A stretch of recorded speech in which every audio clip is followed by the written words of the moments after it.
Alright guys, so we've done a couple of other episodes about what Latter-day Saints do inside their sacred temples. If you haven't watched those episodes, I suggest you do so. Specifically this one, which gives a general overview of the endowment ceremony. Towards the end of the endowment ceremony today, Latter-day Saint temple patrons can participate in what is known as a prayer circle.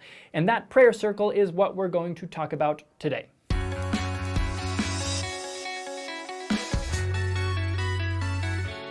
Alright, so to Latter-day Saints, temples are extremely sacred, and culturally, because they're so sacred, there are lots of opinions about which aspects of the temple are and are not appropriate to talk about publicly. There are a few specific aspects of the temple that Latter-day Saints promise not to talk about outside the temple. But the vast majority of what goes on inside is open to reverent, respectful discussion. In fact, a ton of information has already been published by the church or church-affiliated sources. You just have to know where to look. For example, according to the Encyclopedia of Mormonism, which was largely produced by BYU, the prayer circle is a part of Latter-day Saint temple worship usually associated with the endowment ceremony. Participants, an equal number of men and women dressed in temple clothing, surround an altar in a circle formation to participate unitedly in prayer. In another article, BYU Studies adds the detail that the prayer is accompanied by offering certain signs of the priesthood.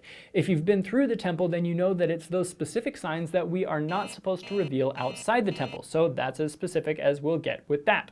Back to the encyclopedia. The formation of the prayer circle suggests wholeness and eternity, and the participants, having affirmed that they bear no negative feelings towards other members of the circle, evoke communal harmony in a collective prayer, a harmony underscored by the linked formation, uniformity of dress, and the unison repetition of the words of the leader.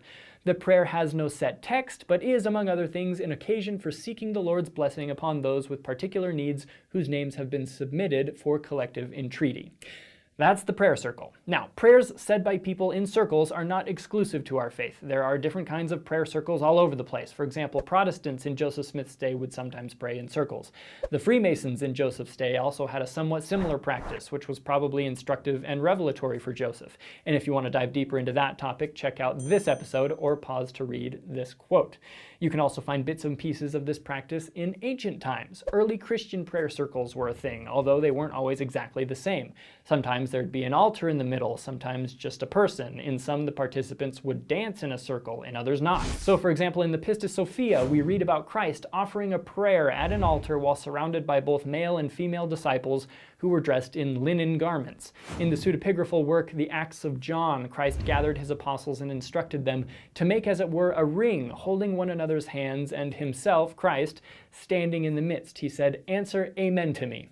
Scholar Alonzo Gaskill adds, in other words, after Jesus would say a phrase as part of his prayer, he wanted his disciples to say amen, implying that they agreed with that part of the prayer as though they had said it themselves. Christ then says his prayer in the form of a hymn and afterwards instructs the disciples to keep silence about my mysteries. In the first book of Jehu, Christ gives his disciples various seals and ciphers that allow them to progress through all the veils of the treasuries of light.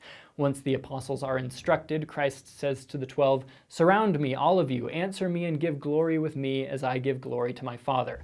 Christ then starts his prayer reminding the apostles, "Repeat after me, saying amen according to every glorification." Now, if you're unfamiliar with Latter-day Saint temple practices like the prayer circle, you might think it's a little weird. That's normal. Practices of any religion you're unfamiliar with are going to seem weird until you understand their symbolism, history, and purpose.